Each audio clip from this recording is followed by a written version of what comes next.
Кут медиа каналына катталыңыз жана Билерман Ордо интеллектуалдык оюндарын көрүп туруңуз.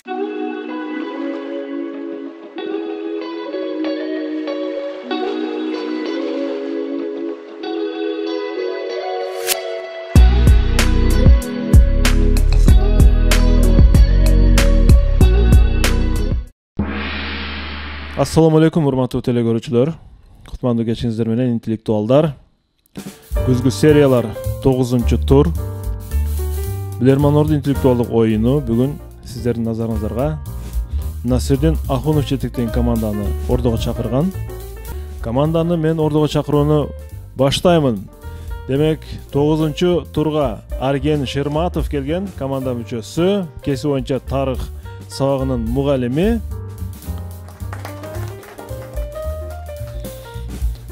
Кийинки катышуучубуз Баймат Калмаматов, команда мүчөсү. Учурда жеке ишкерлик менен алектенет. Жанузак Садир уулу, команда мүчөсү, жеке ишкер. Актилек Кубанычев, команда мүчөсү, эң жаш мүчөсү, мектеп окуучусу Актилек.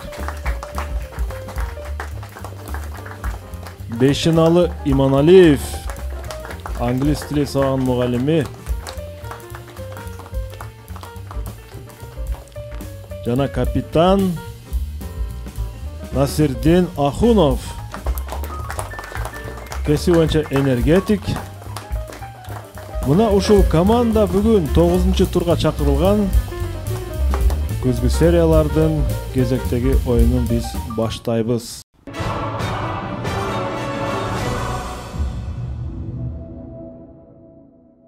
Насирдин мырза, команда оюнга даярбы?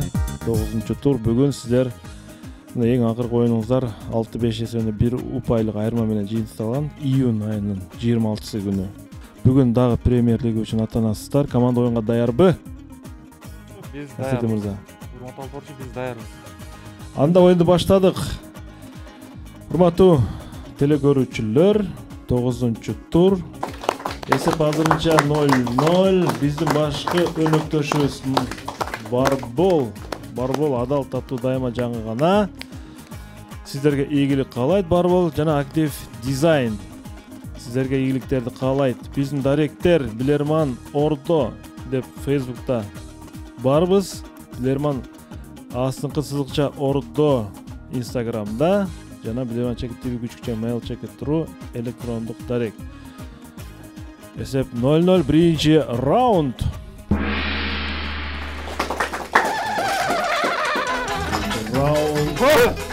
Командада Актилек Кубанычев жаңы мүчө. Насирдин туурабы? Өзүңүз маалымат бересизби же өзүнөн сурайынбы? Өзүнөн сураганыңыз жакшы го, өзү жөнүндө. Биринчи раундтан кийин сурайбыз. Макул. Биринчи раунд, биринчи.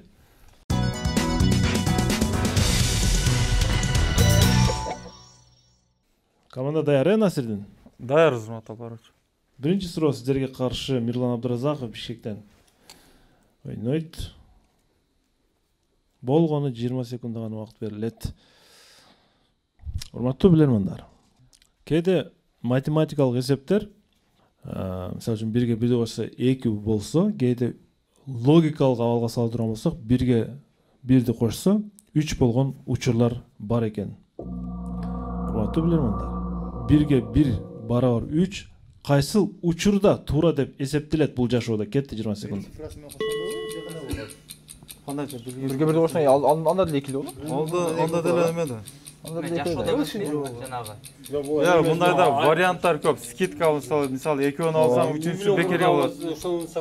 Жок, мисалы скидкада болуш керек бул. Скидкада да мындай болот, бирок үй бүлө курууда да болот. Мына так мындай эме жок да буга. Экөөнү алсаң, 1-ге 1 кошсоң. Насирдин мырза, кайсыл учурда жашоодо 1-ге 1 кошсо 3 болот?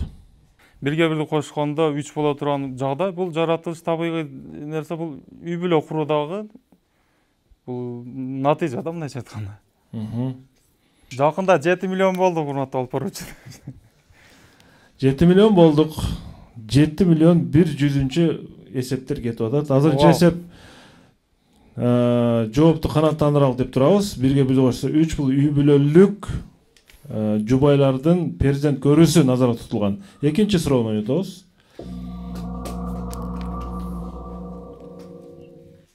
Өмүрбек Базарбаев Бишкек шаарынан сиздерге каршы суроо берет. Урматтуу билермандар, Кытай тилиндеги айтылуучу чыхан деген сөз, чыхан. Кыргыз тилинде узун деп которулат экен, жанузак, узун деп. Ал эми чыхен деген сөз шаар деп которулат экен. Демек, узун шаар. Эми сиздерге суроо. Кытайлар чыхан, чыхе деп эмнени аташат? Кетти 20 секунд. Дубай бийик имараттары бар. Узун да Узун шаар бар анда эмес. Хуанхэ, мисалы узун дария деген чыкан. Шаар деп дуал Кытай дуалын айтпай табы дейм да мен. Кытай дуалын айтып жатыр жерде. Кытай дуалы узун шаар да, бирок дуал болушу бул суроодо кайсы шаар деп атат. Бирок 6 метр. Кайсы шаар деп сурадыңбы? Жок, кандай Эмне деди? узун шаар. Насирдин мырза. Эмне деди? Насирдин мырза. Урматтуу алып баруучу, сизден суранып кетем, суроону бир кайталап койсоңуз өзүм жооп берем. Чыхан, чыхе деп Кытайлар эмнени аташат? Узун шаар деп. Урматтуу алып баруучу, бул команданын версиясы, бул Кытайдагы Улуу Кытай дуалы. Улуу Кытай дуалы. Экинчи суроодо туура. Үчүнчү акыркы суроо. Эркешбай кызы Айгерим.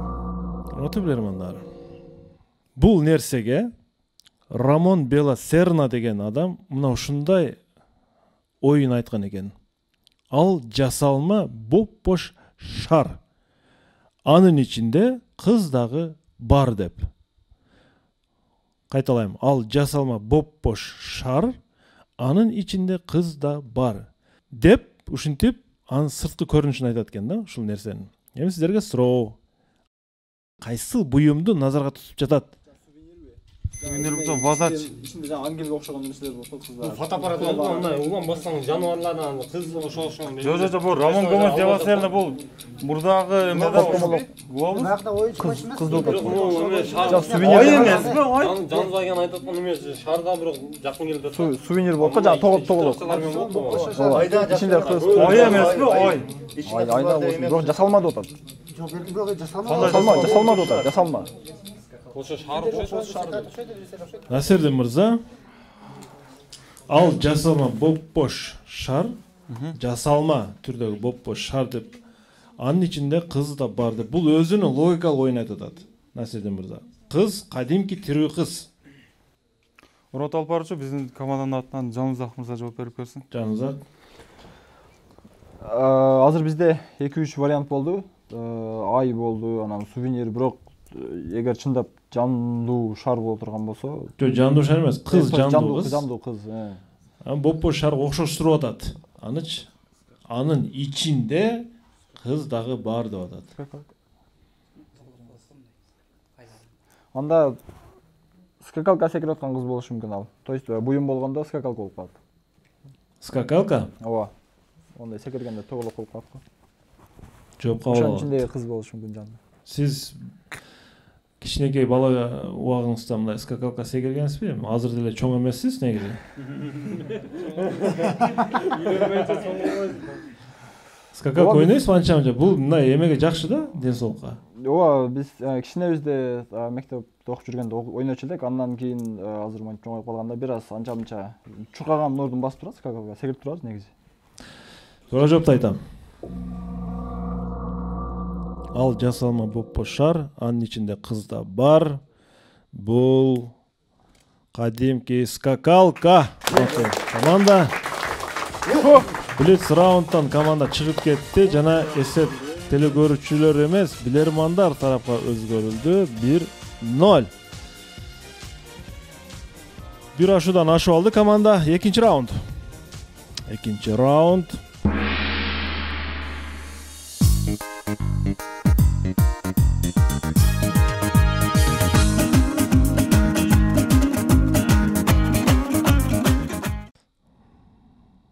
Нурзат Мусаланова Талас облусунан сиздерге каршы суроо берет. Урматтуу команда. 1985-жылы дүйнөдөгү эң экономикалык жактан бай деп эсептелген Америка Кошмо Штаттары жалпы финансылык эсептөөлөрдө мамлекеттин бардык тармактарындагы эсептөөлөрдөн кийин, анализден кийин 237 миллиард доллар чыгымга учураган. Америкалык изилдөөчү Дмитрий Козак анын себебин таап чыккан.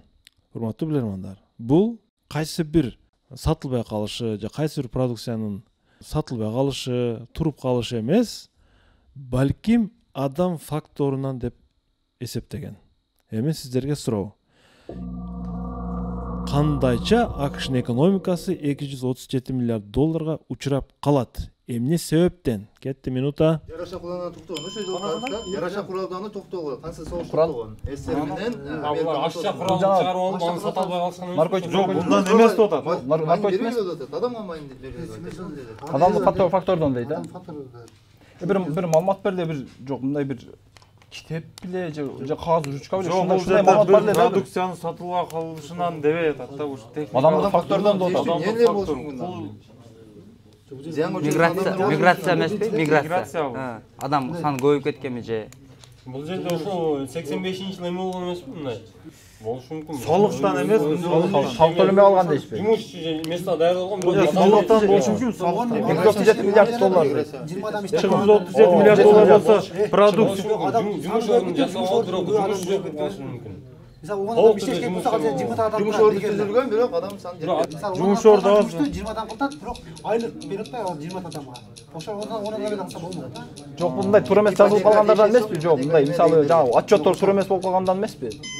Адамдык фактор, адам адашы мүмкүн да, фактор. Адамдык фактор болот да, адашып калышы мүмкүн да. Насирдин мырза. Урматтуу алып баруучу, суроону бир кайталап койсоңуз, кичпейлик анан Баймат Каламат жооп. Ошол акыркы кайталоом болот. Анда кайталай коерсуң. Калган раундтарда кайталам. Анткени бир жолу кайталап бере алам да. Жок, кайталап айта беребиз анда. Я, Анда кайталай коерсуңуз, Баймат Каламатов жооп берет. Баймат мырза. Адам факторунун кандай себеби таасир тийгизген чыгымга Америкада 85-жылы? 85-жылда.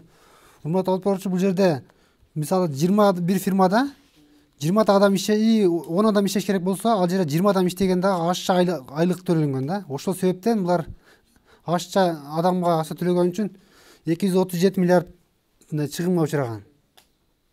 Ашча айлык төлөнгөн себептүү дейсизби? Ошондой болуп калган. Жооп кабыл алынат. Туура жооп айтам. Бул факторлор кайсы бир деңгээлде бизге да тиешеси болушу мүмкүн. Себеби жумушка алынган кызматкерлердин басымдуу бөлүгү ошол жылдары сабатсыз болгон.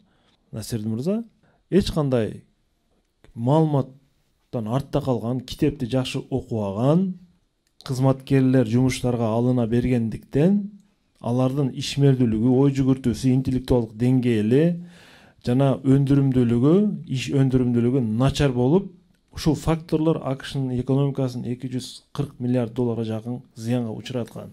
Муну анализдеген америкалык профессорлор, Дмитрий Козак баш болгон профессорлор такай китеп окуп, университеттердеги, же болбосо мектептердеги окуучулардын билим деңгээлине көңүл буруп, 1995-жылдан баштап Американын экономикасы бир калыпка түшүп, өнүгүү жолуна түшкөн. Адам фактору деген назар ушул болчу. Насирдин мырза, окубаган, сабатсыз кызматкерлер көбүрөөк ишке алынып, Американын экономикасы өтө чоң зыянга учураган. Бир эсеп азырынча. Бир. Мен ошол үчүн адам фактору дедим. Нурзат Мусаланова телекөрүүчүлөргө бир упай алып келди. Жана теңдешүү азырынча. Бүгүн Насирин Ахунов Премьер Лига аттанып жатат. 3-чү раунд.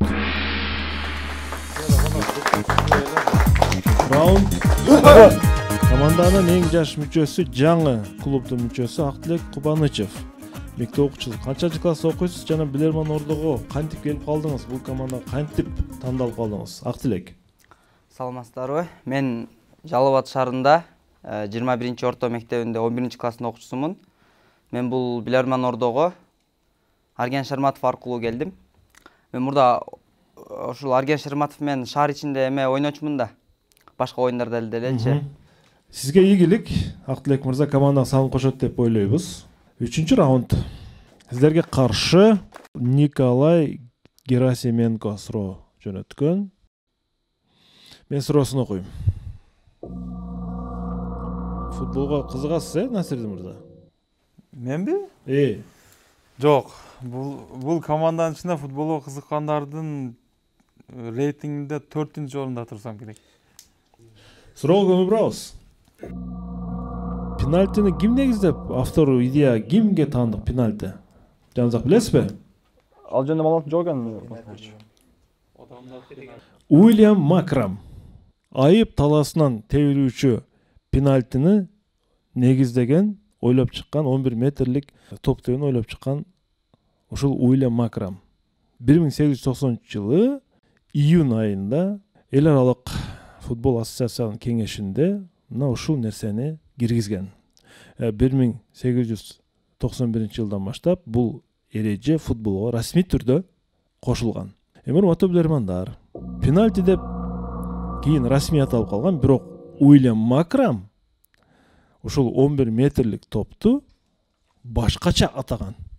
Башкача. Урматтуу билермандар, Уильям Макрам 11 метрлик топту өзү негиздеп атат да, ойлоп чыгып атат. Эмне деп аташы мүмкүн? Караңыздар, 11 метрлик топ, дарбазачы, эмоциялар, кетти минута. Дуэл эмеспи? Болушу мүмкүн. Дуэл. Биринчи дуэл деп туруп, кийин эме 11 санына байланыштуу башка бир ат эмес балким. 11 санына байланыштуу балким башка бир ат. Дарбаза голкипер дуэл. Метрди жазган дейсиңиз. 11 метрби? Жок, жабагы штраф. 11 сан 2 штанга бар. Жок, бурус этип атат. Дарбаза эмоция деп атат. Треугольник деген атаган эмесби балким? Треугольник деген? Мисалы, эки барат да, мыякта бир элме уда эме топ деп аткан. Алда логично бирок. Face to face, бетме бет болот да, дуэл го. Дуэл болушу. Дуэл. Өзүнүн атын Макрам деген болушу мүмкүнбү башында? Макрам десе, Анда өзгөрбөй калат. Башка болушу мүмкүн да. Дуэл дагы кандай вариант болду да? Дуэл. Дарбазачы болушу мүмкүн. 11 метр, 11 метрес. Же ал фунт. Фунт? Чоңунан да. Фунт. Бир ага жетпейт айтканда. Бир футта 30 сантиметр, 48 миллиметр. Мындай бар да? 30-48. Дуэл. Насирдин мырза, ушундай бир коркунучтуу ат менен аташкан. Элдер деле ошентип атап калган кийинчи, 19-кылымда. Урматтуу алып баруучу, бул суроого мындай же бир мындай кандай десем жакшы версия чыкпады, бирок эң алгач секундаларда менде бир версия келди, ошону команда колдогон үчүн ушуну берип көрөбүз. Бул балким дуэл. Дуэл. Дарбазачы менен пенальти тебе турган футболчунун ортосундагы дуэл мындайча айтканда. Жооп кабыл алынат. Мен туура жоопту айтам. 19-кылымда футбол сүйүүчүлөр 11 метрлик айып таласынан тебилүүчү топту өлүм жазасы деп аташкан. Насирдин мырза, өлүм жазасы. Кайсы бир деңгээлде дуэл дагы өлүмгө алып баруучу нерсе, бирок алар дарбазачыны жазалоочу бир өлүмгө тете, ушуна бир ат менен аташкан. Мүмкүн эле футболда кандай терминдер бар, жаргондор бар. 2-1 эсеп, 2-1 азырынча. Телекөрүүчүлөргө дагы бир упай өттү. Мына ушундай коркунучтуу аталыш болгон. Бүгүндө эми кандай аталыштар бар? Биз ал үчүн футболду көбүрөөк көрүшүбүз керек. 4-чү раундга старт беребиз. 4-чү раунд.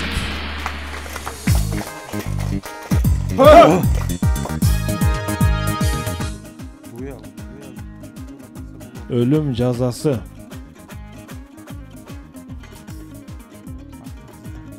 Мамат Бакыт уулу Кадыр сиздерге каршы суроо берет. Ушул жылдын июнь айынын 18-inde тагыраагы белгилүү ойлоп табуучу миллиардер Илон Маск өзүнүн Twitter'де баракчасына бир сүрөттү коюп ошо менен бөлүшөт. Эгерде кимде ким эсинде болсо, балким эстер, эсинде болбосо эстей албайт. Мына ушул сүрөт экранда турган. Илон Маск бул аябай бир топ талкууга жем таштайт. Сүрөттө сиздер көрүп турасыздар. Джокердин бир аватары, кайсы бир нерсени ойлоп жатканын жана Анын алдында 1953 Константинополь деген жазууну көрсөк болот. Аябай чоң талкууга айланган, 650 миңге жакын лайк алган, 48 миң комментарий түшкөн. Айтор ушундай. Илон Маск бул сүрөт менен тарыхта болуп өткөн эң чоң окуялардын бирин кокустук катары гана баалаган, кокустук болуп калган депчи. Жана айрым тарыхчылар дагы европалык муну кокустук деп эсептеп келишет бүгүнкү күнгө чейин. Бирок чындык такыр башка. Чындыкты биз билебиз. Эми сиздерге суроо. Биз Джокердин ойлоп жаткан оюн бекитип койдук. Ал эмне деп ойлошу мүмкүн? Кетти минута. Мөөнөтүндө мурда жооп даяр. Жооп бериңиз. Бизде 3 билерманда бар экен, Арген Шерматов жооп берет. Арген мырза. Тарыхта 1453-жылы Византияны борбору Константинополь шаарыны ошо Фатих Султан Мехмет хан басып алган. Ошондо бул айткысы келген нерсе, ошо Константинополь шаарынын дарбазасын жаптымбы деген ой пайда болот да, мындачы. Мындайча айтканда мусулмандар ачык эле дарбазага кирип туруп, чабуул жасап, анан кийин гана талкалаган болсом Константинополь шаарына кире албайт болчу деген майындагы сүрөттү чыгарган бул Илон Маск. Демек бул аскердин оюнда мен дарбазаны бекиттимби деген ой болгон, ошол ой менен жаткан, бирок чындыгында дарбазаны бекитсе дагы, бекитпесе дагы Константинополь алынышы керек болгон. Эсеп 2-2. Арген мырза 1 минута толугу менен командага үнөм алып келди. Аны каалаган учурда команда пайдаланса болот. Урматтуу телекөрүүчүлөр, бүгүн Насирдин Ахунов Премьер Лига үчүн атсалып жатат. Ардынча теңдешүү 5-чи раундга старт беребиз. 5-чи раунд.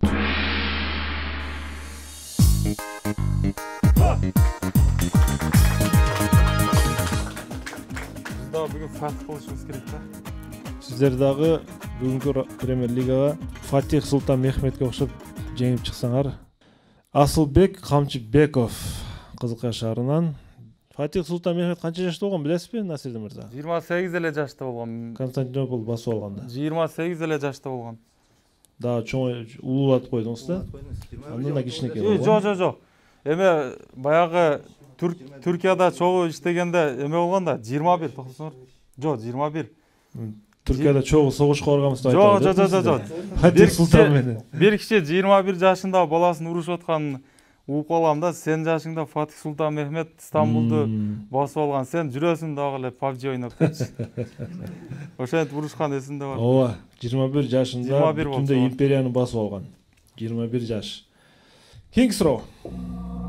Асылбек Камчыбек сиздер каршы төмөнкүдө суроону берет. Урматтуу билермандар, сиздердин назарыңыздарда Ирандагы Исфахан деп аталган шаарынын борборунда жайгашкан Лютфулла мечитин көрүп турасыздар.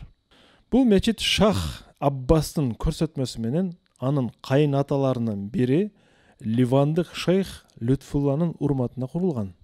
Эң кызыгы, биз сөз кылып жаткан мечиттин башка мечиттерден айырмасы анын мунаралары жок, көрүп турасыз Баймат мырза. Жана короосу дагы жок, ачык. Ал эми жер алдында жайгашкан өтмөк аны Али Капу сарай менен байланыштырат. Исфахан шаарындагы Али Капу деген сарай менен. Ушул мечиттин түйүндө жер өтмөк бар да, Насирдин мырза. Эми сиздерге суроо. Бул мечит эмне үчүн мындай өзгөчөлүк менен курулган?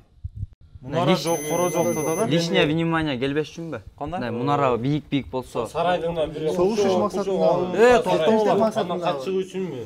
Кайсы бир токто, бул жерде кайсы бир мечиттен бийик болуп калбасын деген ой эмеспи? Бул жерде бул нерсе. Бирок эме жер өтмөк дейт да, өтмөк значит керек болот. Короосу чектелип калган болчу. Ачык болсо көрүнбөй адам намаз окуп кете берет. Бул чамасы ошол убакта эме болгон окшойт, кичине кысым болгон окшойт мусулмандарга. Ошол себептүү мындай көзгө анча тартылбай турган, ошон үчүн жана кокус согуш нерсе боло турган болсо, жана жер асты менен кача турган. Сарайдан жер асты менен качып мечиттен чыгып кете турган. Анткени эми мусулмандар деле көбү, то есть капырлар деле мына мечиттерге тийген эмес да. Мечиттерге тийбестен мына өтө берген көбүнчө. Куроо жок дегеничи? Куроо жок дегенде да бар да. Калаан жактан качып мисалы үчүн бешин айтмак ар жактан чыгып кетирген тура калып болот эле. Качып кеткеничи. Башка бир Дагычы мындай. Ливан шейхине деди, Ливан шейхи. Кайнатасынын урматына деп атат. Бул жерде кайнатасын. Ошол сарай кандай жер түбү менен өтүп бар экенин да бекер айткан жок да. Ошо бекер айтпады ошону. Ошо да ошол качканга жол да эми ал. Кепсон же падышатар көчө жашаган. Бересиң? Насирди мырза, жооп даярбы? Урмат алып баруучу Бейшен мырза жооп берет. Бейшен Алы мырза, караңыз, өзгөчөлүктөрү мунарасы жок, ачык, жер өтмөгү дагы бар. Маселе ошол жагына дагы көңүл буруш керек да.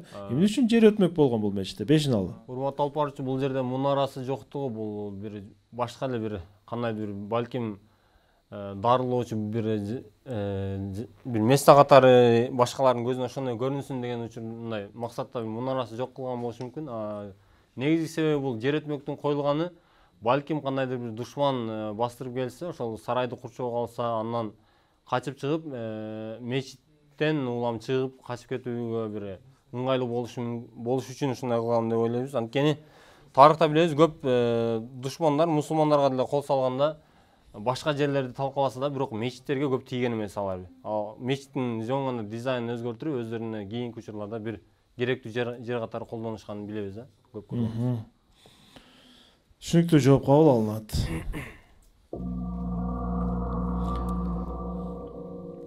Ордодон пикир сурагым келди. Кимде кандай варианттар бар?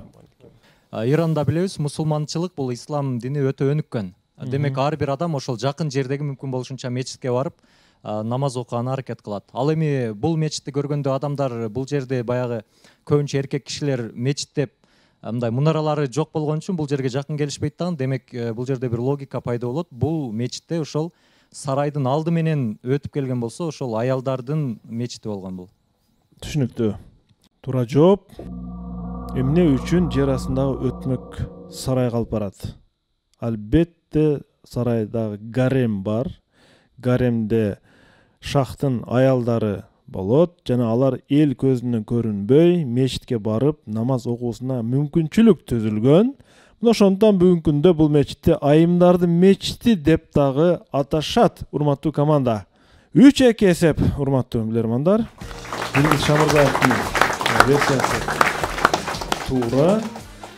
Команда телегөрүүчүлөргө дагы бир упай берди. Суроо ээси Асылбек Камчыбеков биз Кутаевс телегөрүүчү тарапка дагы бир упай алып келди. Тандап туруңуздар, студиядагы билермандар. Биз болсо 6-чы раундга старт беребиз. 6-чы раунд.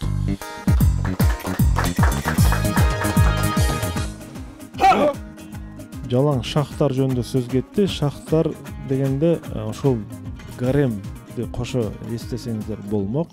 Тынчтык Кубатбеков Кытайдан сиздерге салам дуа жолдогон. Биздин көрөрман Тынчтык мырза сиздерге ушундай суроо жөнөткөн. Алгач экранга назар салабыз. Эмнеде окулат экен Насирди мырза? Яо Конгчи дейт го. Яо Конгчи. Телегөрүүчү сиздерге сыр сандык аркылуу суроо жөнөткөн. Сыр сандык студияда.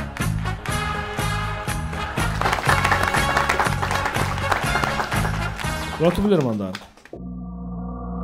Биздин сырдуу сандыкчада Яо Конгчи бар. Демек мен анын кытайча аталышын айттым. Эми табайлы. Я. Эми сразу табайлыкпы деп. Эми көңүл бурабыз. Яо иероглифи алыс, узак деген маани билдирет. Яо. Узак. Ушул жерде логика бар. Конг иероглифи болсо көзөмөлдү колго алуу деген маани билдирет. Чи иероглифи мааниси азырынча сыр болуп турсун дептир. Урматтуу билермандар. Алыс, узак мааниси жана көзөмөлдү колго алуу деген маани келип чыкса, демек чи дагы бир маанини билдириши анык. Урматтуу билермандар, сыр сандыкта кандай предмет бар? Пульт эмеспи? Пульт. Алыстан туруп көзөмөлгө алуу. Пульт эмеспи? Болушу мүмкүн. Дистанционный управление. Алыс тартуу. Же фотоаппарат. Фотоаппарат. Көзөмөлгө алуу. Көзөмөлгө алуу, контролдоо. Мисалы, көзөмөлгө дүрбүмен алса болот. дүрбүмен алса болот, бирок Дагы үчүнчү сөз бар. ооба көзөмөлгө алуу. Үчүнчүсү эмне ошо? Үчүнчүсү эмне? Мындай бир эстеп калуу болсо, мисалы видео же. Тоточу. Чи дегени балким көзөмөлгө алуучу айнек болушу мүмкүнбү мындай? Терезе болуп. Ошондо дүрбүн болуп калышы мүмкүн. Бирок мынада дүрбү болушу мүмкүнбү? Дүрбү жакшы вариант чейм, айнекке караганда эмне? Пульт. Пульттан жакшы вариант. Көзөмөлгө алуу дейт. Чиси дагы бирдеке болот да. Көзөмөлгө алуучу, алыстан көзөмөлгө алуучу, буюм. Же болсо бир эме эмне кылайлы? Дүрбү же пультпу? Пультпу, дүрбү.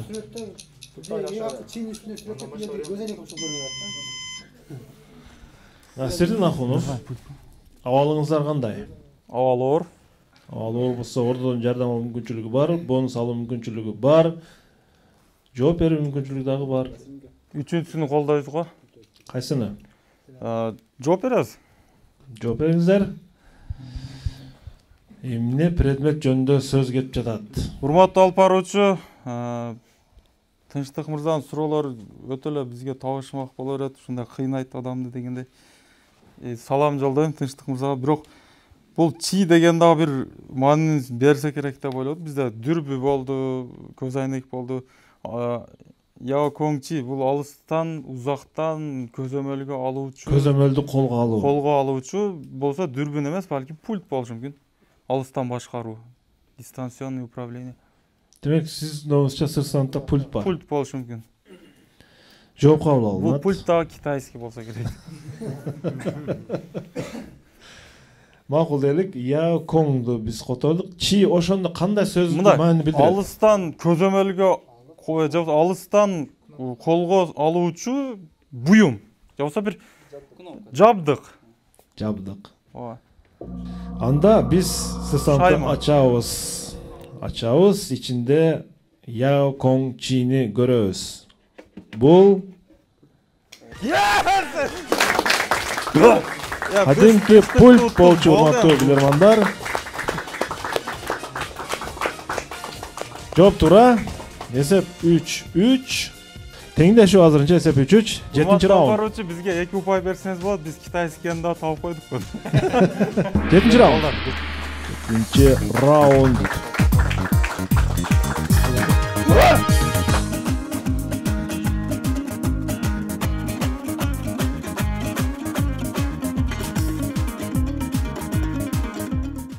Раяна Токторалиева Жалал-Абадтан суроо берет.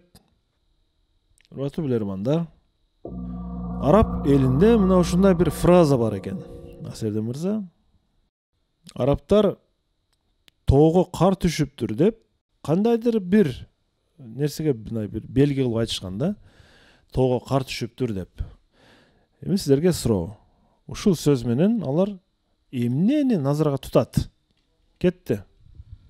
Мурда жооп бар, Кудайга шүгүр. Ким жооп берет? Бейшеналы Иманалиев жооп берсин. Бейшеналы. Башка билермандар да билет.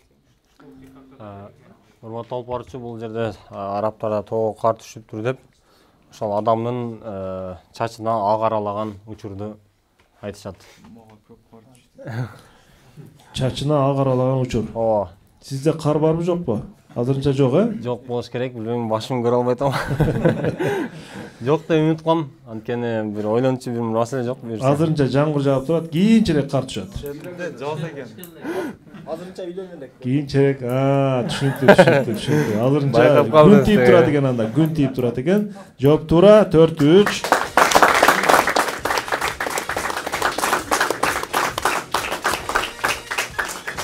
Шудаларда кар. Чач агара баштаганда тоого кар түшкөн болот экен. Баймат мырзада да кар азырынча жоктой. Же анча мынча кар учкундары барбы Баймат? 8-чи раунд. 8-чи раундга старт беребиз. 2-1. минута үнөмдө бар командада, ортодон жардам алуу бар, бирок азыр колдоно албайт аны. Алдыда команда. Нуриза Каратаева Бишкектен силерге каршы суроо берет. Кыргыз-Түрк Манас университетинин студенти. Суроону угабыз. Урматтуу билермандар, баарыбызга белгилүү болгондой, өзгөчө жай жана күз айларында, ысык убактарда дейлик, тынчыбыз алган эмне болушу мүмкүн? Чиркей. Ушул чиркейдин кулак органы жок болот экен. Кулагы жок болот. Угуу кызматынын башындагы түктүү мурутчалары аткарганын кээ-бирлерибиз гана билебиз. Угуу кызматынын башында түктүү мурутчалар аткарат. Бирок баарыбыз чиркейлерди кан менен азыктанат деп ойлойбуз. Биздин денебизге конгондо бул кан соруп атат дейбиз. Чындыгында чиркейдин эркеги өсүмдүктөрдүн ширеси менен тамактанат, Насирдин мырза. Ал эми ургачысы тамактануу үчүн эмес, курсагындагы жумурткалардын кандагы протеиндер менен камсыз кылуу үчүн кан сорот. Протеинди толуктоо үчүн. Эми сиздерге суроо. Анда эмес алар караңгыда кантип көрүшөт? Кетти минута. Жана тепловизорго окшогон канды көрүшпөйбү? Кандын агымы жанагындай. Ошо баягы айтып атат го, эме кулагы жок, эме менен угат деп. Кандын агып аткан жүрөк бурганда кандын агымы балким ошол угат келип. Денеге жакын кийин ошону угат да. Жок, токтоп, кантип көрүшөт деп. Негизи учуп жүрө берет го, кантип көрүшөт алар? Көрүшпөйт, бул сез. Жана чыңылдап эме алышпай калат. Чымындагы мына көрүү касиетинен көрө сезүү эмесин көрүп колдонуп, алдыда бир нерсени эме болтуруп, мына көрө сезүү эмесинен кетет да. Чиркейлерчи мындай жарыкты өчүрүп койсоң келбей калат, билесиңерби? Бирок кээде издеп таап алат кантипчи. Адамдыбы? Келип жармашып алат. Тепловизор болбойбу немеси? Тепловизор болушу мүмкүн. Жанагы чыңылдап жүрөт го. Ошондо жанагы жарганаттар мисалы звук кылганда, кичине дуалга жакындаганда звукту бергенде ошону эсептешет да. Күндүн толкунун ошону эсептеп. Чиркейлер чыңылдап жүрүшөт жана. Чың депчи. Чың дегенде ошол үндүн эсептеп туруп, эсебин алып туруп баягы барып жабышам адамга. Анын алдынан тоскоолдук келгенде звук кайра кайтат да волна менен. волна менен кайтат. Ошого мындай ориентир алып туруп конот да. Маалымат толук эле. Мындай сенсиздүү элеби? Береликпи? Насирдин мырза. Ким жооп берет? Бул балага дайыма келем бак тилеп, бул жолу жооп берсин ак тилекти. Так. Ак тилек. Урматтуу алып баруучу, бизде мындай жооп чыкты. Ал чиркей караңгыда баарыбыз эле билсек керек, мындай үн чыгарып жүрөт да, чыңылдапчы. Биз эме деп ойлодук, ошол өзүнүн үнү аркылуу жүрөт депчи. Ориентация алат да. Жанагы кайсы бир америкалык бир кара түстөгү адам бар болчу, көзү көрбөйт, бирок велосипедти, анан скейтбордту берки эме адамдарда эле тебет да. Ал ошол мындай баскан сайын үн чыгарат экен депчи. Анан ошол үнгө карап басат экен да. Биз ошого окшоп жүрөт деп айттык жоопту. Жооп кабыл алынат. Туура жоопту айтам. Караңыздар, жогоруда суроодо чиркейден биз ойлогон нерселер карама каршы жоопту берди да. Кулагы жок болду, аны башка жактан угат экен. Курсагы болсо кан соргондон тойбойт экен. Ал эми кантип көрөт деген суроо дагы. Демек, эми талкууда туура баянаттар деле айтылды, туура эместер деле айтылды. Ак тилек өзүнүн версиясын айтты. Ордун версиясын айтты айтор. Эми туура жооп. Албетте, чиркейлердин көрүүсү жарыктан көз караганда эмес. Мындан чыкты Насирдин мырза. Алар жылуулукту түз сыяктуу көрөр, азыр эле талкууда айттыңыздар. Кадимкидей баягы билесиз, кээ бир жаныбарларды компьютер графика менен мындай аргемирде кызыл түс берет го компьютерден. Ал ошо кызыл түскө барып, мисалы үчүн жылуулук негизи кызыл түстө аркылуу билебиз, жылуулукту биз. Ушундан улам караңгыда ал кан тамырды эч кыйынчылыксыз эле таап алат. Урматтуу Баймат мырза. Бир аз Айктилек мырза бир аз жаңылып калды. Дагы бир аз тереңирээк барганда сиз туура жоопту бермексиз. Анткени талкууда бул нерсе айтылды. Азырынча 4-4 эсеп. 4-4.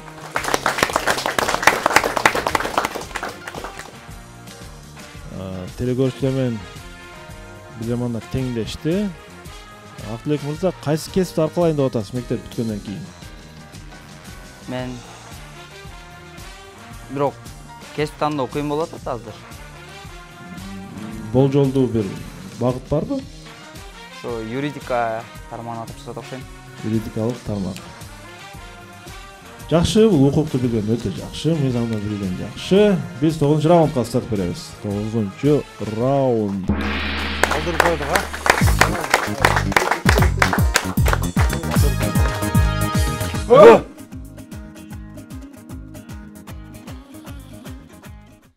Актив дизайн силерге суроо берет. Белгилүү сахаба Анас радиаллаху анху пайгамбарыбыз саллаллаху алейхи вассалам риваят кылат экен.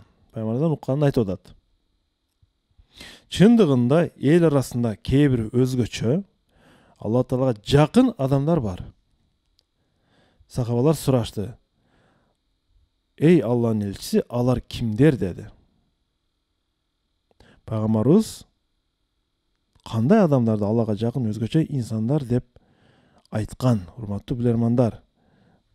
Кимдерди назарга тутуп жатат пайгамбарыбыз? Кетти. Күндүз ибадат кылып, түнү орозо кылмас. Көп ойлонгон, көп тафаккур кылып ойлонгон адамдарды айткан эмеспи?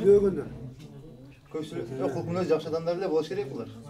Белки да бар да. Өзгөчө Аллага жакын адамдар, Түнү ибадат жакшы адамдар дегенде. Түнү ибадат кылып, күндүзү Аллага жакындар деди, адамдарга деди. Аллага башкаларга чыкпат да. Өзү жакшы эмес да чыкпат. Ошолар айса кылайлы. Токто, полкун өздү, кедейлер. Кедейлер бөлүнөт да. Тафаккур жакын отурду. Күндөр кечирет дейт го баягы. Тафаккур көп ойлонгондорбу? Эми эмес мындай. Күндүзүн эмгек менен түнүн, то есть күндүзүн орозо менен түнүн ибадат менен өткөргөн адамдар. Ал дагы вариант, бул жерде вариант өтө көп болот. Характерге эле эме кылат да. Силердин эң жакшылар кулкун өзү жакшылар деген. Аллага жакын адамдар ким деп атат да, ошондо. Ойлонуп турар эле, убакыт бар го дагы. Издеп көрөйлү эле. Мисалы күндүзү орозо Күндүз орозо кылып, түнү ибадат кылгандар деген вариант. Насир мырза, Урматтуу алып баруучу, бул динибиз өтө мындай терең илим болуп эсептелет, илим туура. биз билебиз, азыр мен эми жоопту билген үчүн айтып атам да, ушундай адамдар биздин араларыбызда бар. Кыргызстанда бар мындай адамдар. Мен да бир уккан жерим бар эле, бул тобокел. Аллага жакын адамдар, балким канияттүү кедейлер менен берешен байлар. Жооп кабыл алынат. Сиз айтып аткан категориялы адамдар мусулман эмес өлкөлөрдө дагы толтура, Насир мырза. Америкада дагы берешен байлар аябай көп. Канияттүү кедейлер дагы көп. Россияда бар, Европада, Америкада бар. Бирок Алла Тааланын ичинен мунулар мага жакын деди. Алар такай Куран окуп жүргөн, Куран карылар, хафизтер. Пайгамбар айткан го, Куран окугандар жана үйрөткөндөр эң жакын, эң жакшы адамдар деп. 10 раунд. Керек болгон.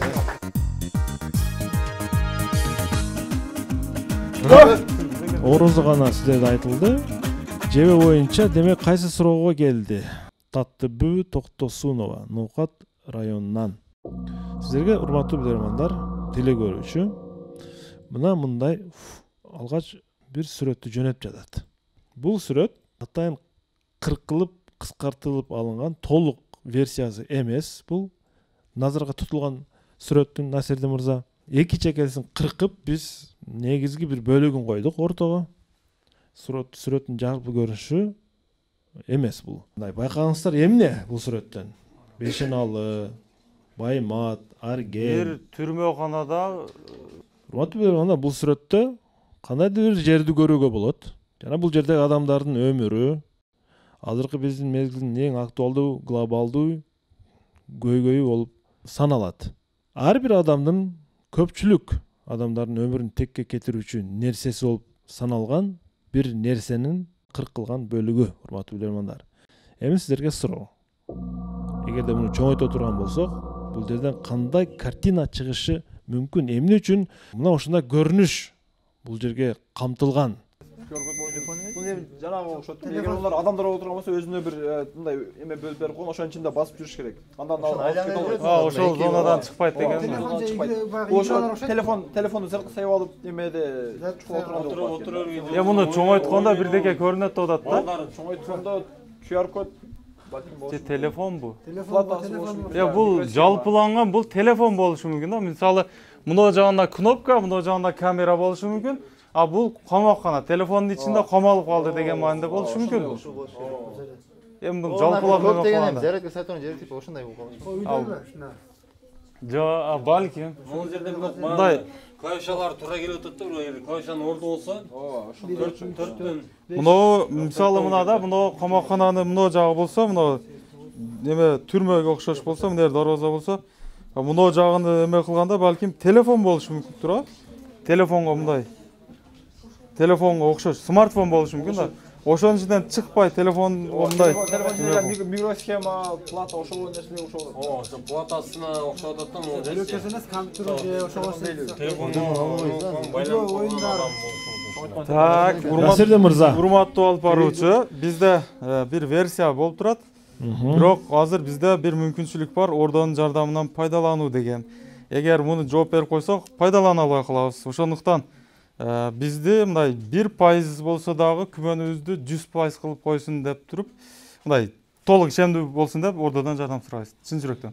Ордо сиздер күткөн пайданы береби же жокпу? 20 секундадан көрөбүз. Кетти 20 секунда. Илгиз. Телефон бу.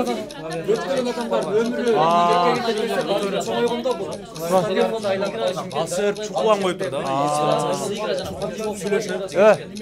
Телефон бу? Стадион же телефон.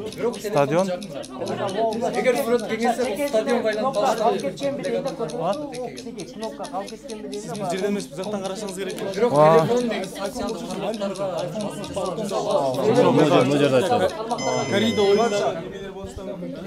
Ордо, чоң рахмат. Бул мындай бул сүрөттө үстүнөн көрүнүп турат. Бул түрмөнү мисалы үстүнөн караганда балким телефонго окшоп мындай сүрөттөр, карикатура балким ошого окшотуп жасап койгон болушу мүмкүн. Бул чатырдын үстү балким мындай телефондун кнопкалары мындайчы. Бул меню дегендейчи. Анан негизинен телефон болушу мүмкүн. Ушул телефондун ичинде камалып алды. Мисалы, өз телефон кичинекей нерсе, бирок телефондун ичинен чыкпайбыз дегендейчи. Смартфондун ичинен чыкпайбыз дегендей. Жооп кабыл алынат. Эсеп 5-4. 5-5 болобу же 6-4 болобу? Тоо кел. Жооп туура.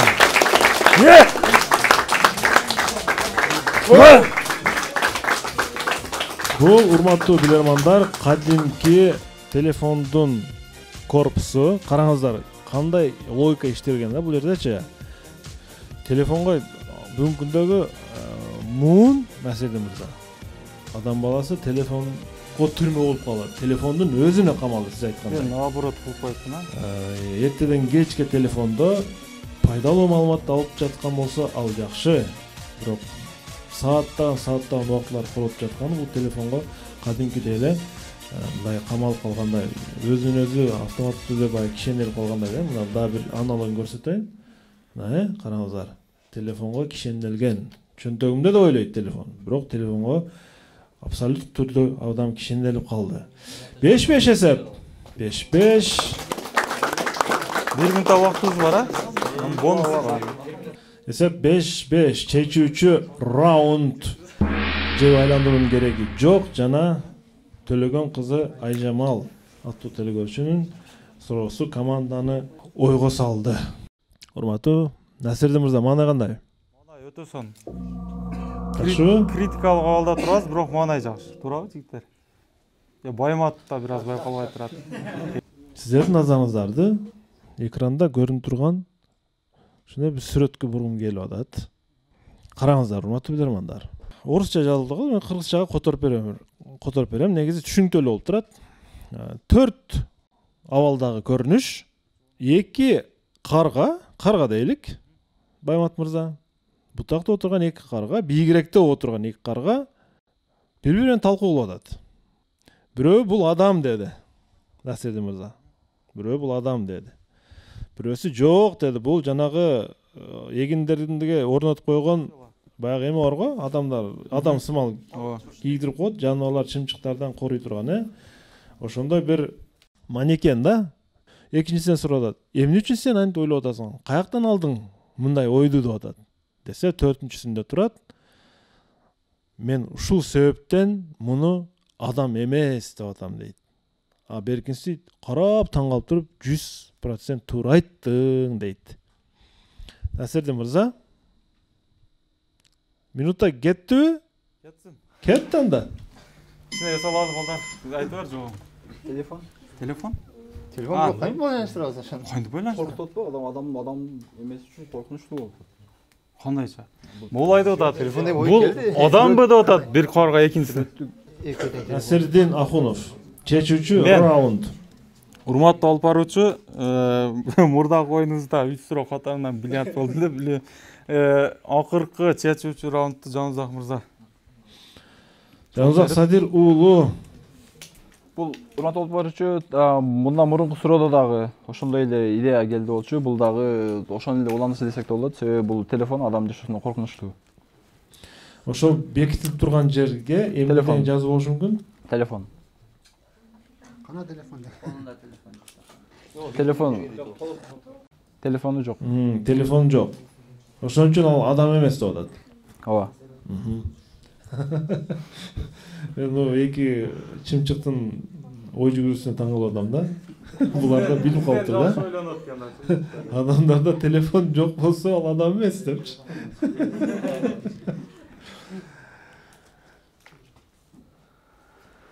Туура жооп. Анын колунда телефон жок, ошондуктан мен аны адам эмесмин деп атат. Адам эмес деп эсептейм дейт.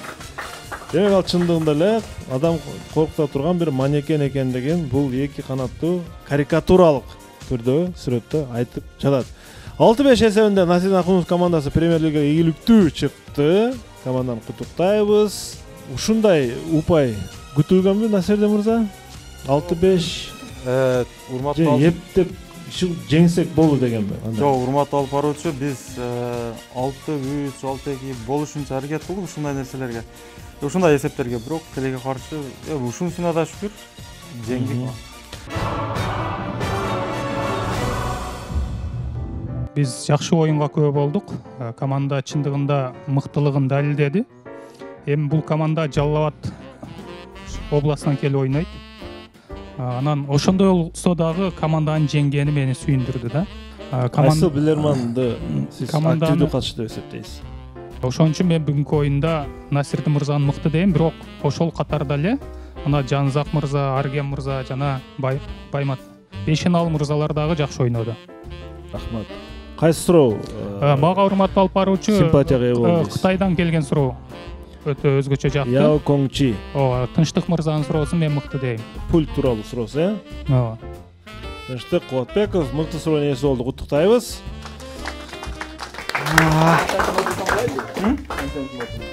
Жанузак Садир уулу Билерман Ордо клубунун ичинде алдыңкы 10-дукта турган оюнчулар да. Андыктан мен бул команданы мен жеңет деп ойлогом. Оюнга келе турган болсок, негизи Жанузак мырза менен Насирдин мырзанын баягы оюнга болгон мыктылыгы бирдей болду. Бирок менимче Насирдин мырза капа болбосо керек, Жанузак мырза бүгүнкү оюндун мыктысы. Молодец.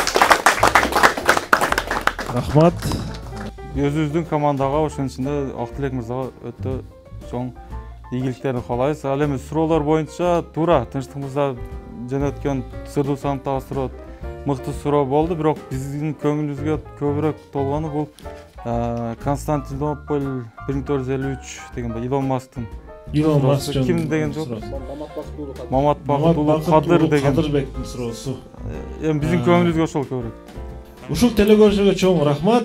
Дагы мыкты суроолор күтүп кала бермекчибиз. Урматтуу телекөрүүчүлөр, урматтуу билермандар, анда биз оюнду жыйынтыктадык. Биздин өнөктөштөргө чоң рахмат. Актив дизайн бар болго. Билеги күчтүү бирди, билими күчтүү миңди жыгат. Көрүшкөнчө, ассалому алейкум.